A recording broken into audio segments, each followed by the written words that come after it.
இருக்கு அப்படின்னா, நம்மளுடைய உடல்ல அதிகமான கழிவுகள் தேங்குது அப்படின்னா, நம்ம உடம்புல தேங்கி நின்னுச்சு அப்படின்னா அது வந்து மரு.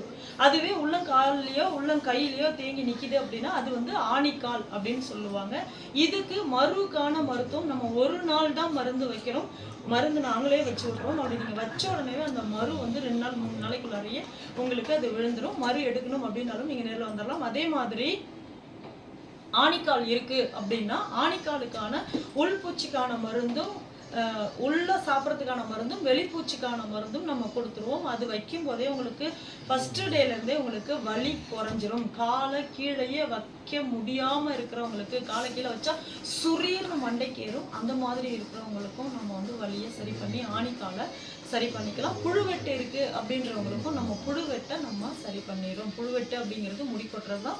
பூச்சி மாதிரி வந்து நம்ம ரவுண்ட் ரவுண்டாக பூச்சி வெட்டுன்னு சொல்லுவாங்க. ரவுண்ட் ரவுண்டாக முடி கொட்டும்.